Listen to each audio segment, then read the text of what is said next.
So the other day, someone said I was crazy for saying that we're in a recession, but I think a lot of us feel that way. And if you feel that way, you're not crazy. We are in a recession, and I'm going to prove it to you. But by the way, did you know that recessions are only confirmed 15 months after they end? So during a recession, they just lie to you and tell you that it's all good. They say, oh, look, inflation is getting lower, job numbers are good. But we all know they're lying to us about the numbers. Then 15 months after all the pain and suffering, they're like, oh, by the way, that last year or two of pain and suffering, yeah, actually, that was a recession. All of our numbers were wrong. Oopsie, sorry. But make no mistake, guys, we are in a recession, and we have been in one for months. So today I'm going to prove it to you, and then we're going to break down what you can do about it, because, you should know what to do about it. So why do I say a recession, especially when SPX is hitting all-time highs? I mean, I can understand people being skeptical when the stock market keeps pumping, but there's 5 reasons. And let's start with the first one. Obviously, where else are we going to start? Consumer sentiment. It's at an all-time low right now in the US. What even is consumer sentiment? Basically, it's how people feel about the economy, their personal finances, their future, their savings. And if you don't think that's important, let me give you a quick little economics lesson. Consumers drive the economy. Us. We drive the economy. We buy stuff, we spend our money, and the economy moves forward. When we're worried about the future and when we're spending less money, the economy slows down. Consumer sentiment is crashing all over the Western world. I mean, all over the world, like UK, Europe, Canada, Australia, New Zealand. Actually, it'll be faster to say where it's not crashing. It's not crashing in nowhere. I mean, it's not crashing nowhere. It's crashing literally everywhere. And in the US, consumer sentiment is lower than it was during the 2008 recession and COVID. So it's really bad. Now, the other thing is the housing market. That's really bad right now, especially in the US. Almost nobody's talking about this, though. The housing market is in this kind of weird limbo state. House prices are high, but nobody is buying. I call this a weird limbo state because usually when there are no buyers, prices fall. I mean, that's just how supply and demand works, right? But prices, they're not falling. Why? Well, it's this weird little quirk of the laws of supply and demand. This really happens. Actually, it's so rare that economists don't really have a name for it. And if you know economists, I mean, they have a name for bloody everything. So if they don't have a name for it officially, then it is rare. Basically, what's happening is demand is collapsing because people just can't afford to buy. But supply is collapsing even faster because interest rates are so high right now that nobody wants to sell their home. So imagine you locked in a 2% rate 10 years ago, 2% mortgage rate. You're locked in and you're loving life because right now, to get a mortgage, it's like 5%. Except for the fact that if you want to sell your house and upgrade, you're not loving life because now you need a new mortgage, which is 5%, 6%, and it's going to triple your monthly mortgage repayments. You'd be crazy to do that. So you take your house off the market and you just wait for interest rates to come down. But demand is collapsing too because people are stretched thin right now. So we're in this weird state where the housing market is meant to crash. All signs are saying that it's going to crash, but it's just kind of waiting. Now, I know this sounds like a weird theory, so let's talk about some actual numbers because that's what we should be paying attention to, the actual numbers. So let's look at numbers. Existing home sales are at recession level volumes right now, lowest since 1995. Existing home sales track the resales of already existing homes in the US. Another crazy number is the median US home is now 5 times the median US income versus the historical average of around 3 times. And monthly mortgage repayments are averaging 50 to 60% higher than they were during COVID. Before COVID rather. That is the worst affordability in modern US history. Not even recession level bad, beyond recession level bad. Okay, but this isn't proof though. Me saying that the house prices should be down but isn't proof of anything, and even the numbers, they're not exactly proof. So let me give you something a bit more convincing.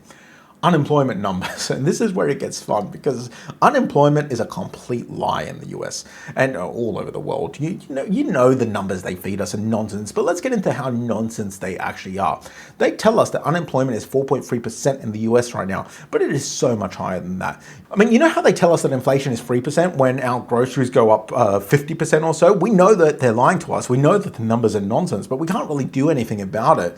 Well, they do that with unemployment too, but the manipulation there is actually actually worse than what they do with inflation. It's not worse for how it affects us, but it's worse in terms of the numbers they tweak. So sit back, relax, and let's explore the wonderful world of bullshit accounting in the US unemployment figures. First of all, let's say you got fired from your full-time job at, I don't know, Amazon or wherever you worked, right? Now you need money. So you turn to something like Uber. You drive an Uber and earn a tiny, tiny fraction of what Amazon was paying you. According to the government, you are fully employed. You work an hour a week, you're fully employed. You count as employed in the employment figures. You can't make this shit up. And I've got another one for you. You only count as unemployed in the official figures if you're actively looking for a job.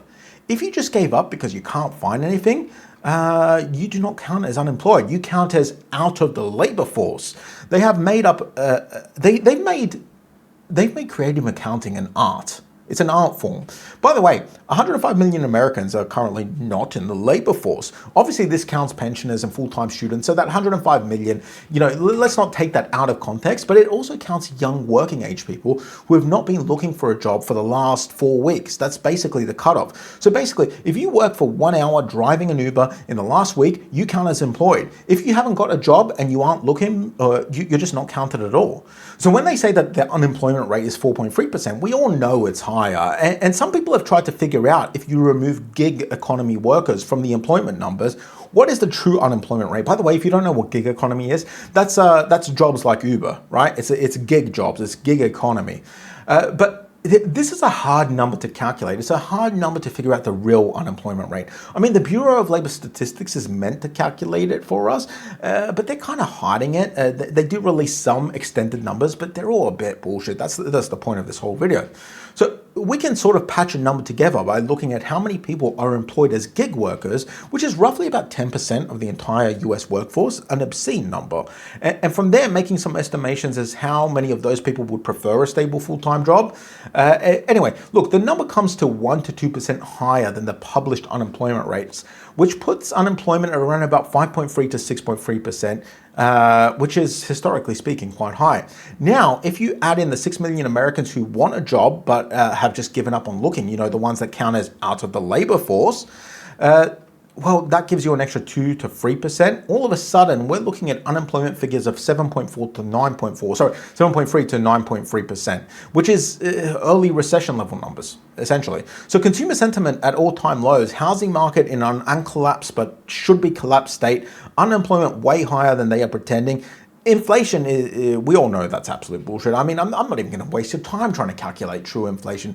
All you need to do is find a grocery receipt from 3 years ago. People have done this, by the way, and the numbers range wildly depending on which groceries you buy, but they've gone up anywhere between 30% to over 100%. If you're like me and you live primarily off of rice, minced meat, eggs, and a little bit of veg, you're talking close to 200% increase in grocery bills. And this is before you even factor in shrinkflation, where they secretly shave off a few grams here and there and charge you the same. And if you're an American, I don't know what a little bit of a pound is, but just learn to use metric. Sake. Anyway, inflation is crushing us. That is why consumer sentiment is so horrible, and it's about to get worse because of the oil crisis. So yeah, that's another point for recession. Now, if the stock market keeps pumping, how can I possibly say we're in a recession? Because that's just how it works. Wall Street is partying while Main Street is suffering. It's not uncommon for stocks to pump, for Wall Street to party while everyone else is suffering, because let me tell you how Wall Street functions. They are money vampires. They suck the blood out of your veins until you run dry, then everything collapses, you suffer, and they just press the reset button and do it all again. Right now, surveys show 7 in 10 Americans are struggling to pay for food and housing. 70%. Tell me how that number is somehow magically erased by the fact that the SPX is making new all-time highs. It's not even close. Despite what the numbers say, despite what they hide from us, we all feel the recession. We all know it's here. Wall Street is partying while Main Street is crying. In a year or two, they're just going to say, oh, by the way, yeah, back then, that was a recession. Oopsie. We just couldn't confirm it at the time, but yeah, it was a recession. You felt it. It's also tiring. Look, I'm not going to tell you to go buy some bullshit stock or to invest in anything. That's not how recessions work. There will be a time to buy, and you'll likely know it because SPX won't be up where it is. It'll be very, very down.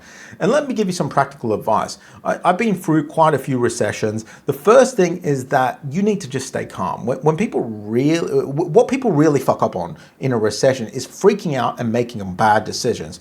Just as an example, in the 2008 recession, gold counterintuitively crashed 30%.